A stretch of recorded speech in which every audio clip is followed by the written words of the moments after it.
18h20, votre grand journal du soir se poursuit. Nathalie Lévy avec votre invité ce soir. Vous recevez la secrétaire d'État auprès de la ministre de la Transition écologique et solidaire, Brune Poirson. Bonsoir Brune Poirson, bienvenue dans ce studio Europe 1. Merci d'être avec nous.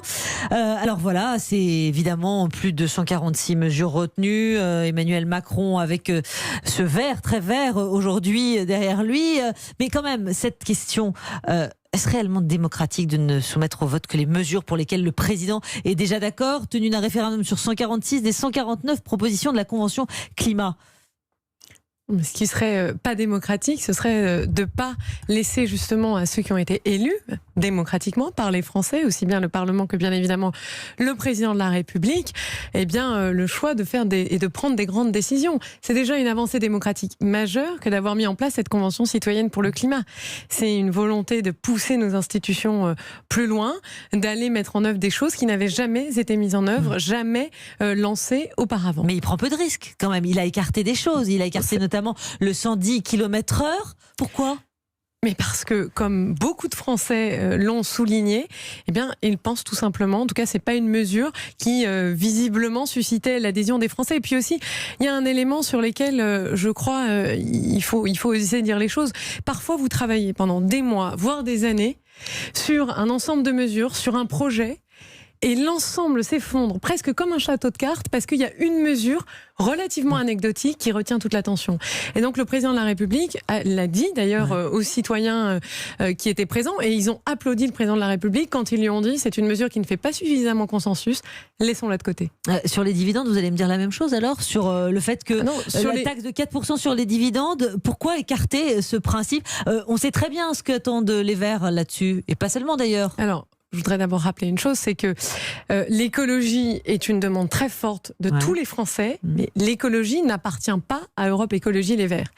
L'écologie appartient et doit appartenir à tous. Ça fait d'ailleurs partie du projet que le président de la République porte, qui est un projet d'écologisation de la société, premièrement. Deuxièmement, sur la question des dividendes, pour réaliser la transition écologique, il faut investir massivement. Il faut mettre des milliards sur la table d'argent public, mais aussi d'argent privé, et en particulier de l'argent privé. Si on veut mobiliser cet argent-là, il faut pouvoir continuer à attirer des investisseurs, à ne pas les effrayer. Et avec une taxe, c'est-à-dire une fiscalité punitive à nouveau, je pense que nous détournerons de la France des investisseurs qui voudraient investir pour nous aider à transformer les choses. Ça, c'est la réponse qu'a dit très vite Emmanuel Macron. Mais quand même, est-ce que il a pris la dimension vraiment de la cohérence du projet écolo qui s'attaque aussi aux super profits ? Alors, oui, totalement. La preuve, qu'est-ce qu'il veut mettre en place ? Il dit, sur la table, on va mettre 15 milliards d'euros.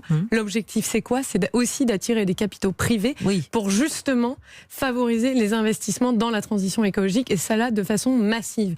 Puisque, vous l'avez dit, on peut, si vous voulez, on peut parler pendant 10 minutes de toutes les mesures. Non, mais il y en a trois qu'il a mis de côté. C'est surtout sur celle-là qu'on est... On peut parler pendant 10 minutes des, comme vous l'avez dit vous-même, 3 mesures sur 149 qu'il a mis de côté. On peut aussi parler et réitérer le fait que le président de la République a dit qu'il les prendrait toutes et qu'il les soumettrait sans filtre, voire à terme un référendum, et ça pour les 146 mesures. Alors, et on va s'y atteler dès là, dans les semaines qui arrivent. Non, mais bien sûr, les semaines qui arrivent, mais quand même, pas immédiatement. Non, Est-ce que vraiment l'environnement a encore des mois, un an à perdre ? Mais il y a juste tout simplement une organisation de travail, c'est-à-dire que là on va être début juillet, on va mettre en place, le président va convoquer un conseil de défense écologique, il l'a dit, avant la fin juillet, dans lequel on identifiera, et on aura déjà identifié toutes les mesures réglementaires qui pourront être prises et mises en œuvre, et il y en a beaucoup. Il y en a d'autres qui doivent passer au Parlement. Il faut tout simplement aussi suivre le rythme des institutions démocratiques. Alors, évidemment, le président qui répond aussi aux accusations d'écologie punitive, notamment formulées par la droite et par le MEDEF. Pourquoi on en est là ? Le 110 km/h, les super profits, tout ça, c'est une manière peut-être de conforter Édouard Philippe ?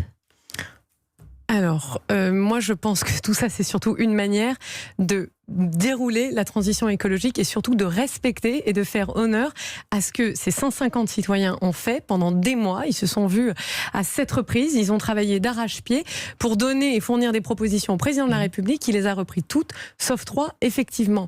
Et je crois que ce qui est de punitif, ce serait plutôt d'empêcher l'investissement en France. ou en tout cas de le freiner. Poisson. Parce que si on veut de l'emploi sur les territoires, et c'est aussi ce que le président de la République a dit, il a dit la transition écologique, oui, mais je fais et je reprends tout l'esprit de ce que m'ont demandé les citoyens, c'est-à-dire la justice sociale. Et ça, qu'est-ce que ça suppose ? Ça suppose de pouvoir investir sur tous les territoires, partout. Vous voyez, moi je viens d'un territoire comme le Vaucluse. Ce que je veux et ce que je souhaite, c'est qu'il y ait des investissements qui soient dirigés aussi sur ces territoires. Parce que là aussi, il y a des demandes d'emploi qui sont très fortes. Ouais. Alors, action-réaction, évidemment, on a vu le résultat hier des élections municipales. Emmanuel Macron, c'était prévu en amont, mais Emmanuel Macron, évidemment, qui reçoit ses 150 membres de la Convention climat aujourd'hui même. Quelles ont été vos erreurs selon vous ? Pourquoi on en est là ? Pourquoi ce résultat hier soir ? Sur les résultats des municipales, non mais effectivement c'est un résultat qui est décevant. Maintenant, je pense qu'il faut, et attention, je ne nie pas la part de déception dans ce résultat-là, mais je pense qu'il faut aussi répéter que nous n'avons jamais eu une approche naïve de ce scrutin municipal. On a toujours su, et pour le coup, c'est même pas qu'on l'a su, c'est un fait. La République En Marche est un parti politique qui est jeune, qui a moins de 5 ans, et donc nous visions 10 000 élus municipaux en France, et à peu près, nous pensons ce que nous obtiendrons, et ça nous permettra de commencer à ancrer localement dans les territoires la République En Marche, ce mouvement-là, ce qui ne nous a pas empêché de travailler aussi avec d'autres formations politiques, de les aider. Justement, vous avez choisi dans ces municipales de vous allier avec les Républicains dans ces municipales. Souvent, vous êtes resté droit dans vos bottes. Vous ne vous êtes pas renié en allant vers la droite. Je crois que, et ça pour le coup, je pense que c'est important d'insister là-dessus. Je crois que une partie d'Europe Écologie Les Verts, alors bien sûr ils vont hurler, mais une partie d'Europe Écologie Les Verts, c'est aussi renier un peu, parce que quand on voit le travail qu'on fait avec eux, main dans la main, au niveau européen, et c'est ensemble, et ils savent que la France porte des positions qui sont non seulement très ambitieuses, mais qui arrivent à aboutir. Je pense par exemple au plan de relance européen, je pense par exemple à la loi climat au niveau européen, tout ça on travaille main dans la main. En France, on leur a proposé dans certaines villes de travailler main dans la main. Moi je le vois dans le sud de la France, il y a des villes qui sont restées aux mains de maires qui étaient notoirement presque anti-écologistes, qu'on aurait pu gagner si on avait travaillé ensemble. Et c'est pour ça que je pense que l'écologie... Vous n'êtes pas en amont, parce qu'aujourd'hui les écologistes peuvent vous regarder avec quand même des doutes. Pourquoi est-ce que vous ne vous êtes pas allié avec les Verts ? Parce que finalement... Parce qu'ils ont refusé. Oui, mais c'est ce que je vous dis. Ils ont refusé. Regardez par exemple à Aix-en-Provence. Là encore, c'est la maire sortante qui a été élue. Mais comment ils peuvent avoir confiance aujourd'hui ? C'est ça que je veux dire. Comment ils peuvent avoir confiance aujourd'hui ? Mais parce qu'au niveau européen, on travaille main dans la main, on se fait confiance et ça fonctionne. Il y a des choses qui avancent, et non seulement des choses, mais il y a des éléments absolument majeurs, comme par exemple la loi climat, comme le plan de relance européen. Tout ça, on le fait main dans la main. Main dans la main au niveau européen, et ce qui est intéressant, c'est de voir cette schizophrénie justement du parti Europe Écologie Les Verts. Mais après, au-delà de ça, ça ne nous empêche pas, nous, et c'est ce que vous voyez, de mettre l'écologie au cœur de la relance. Parce que là, on peut parler beaucoup des résultats municipaux, et c'est vrai que c'est important. Mais les Français, là, en ce moment, ils ont aussi pour beaucoup une angoisse qui est la relance de l'économie.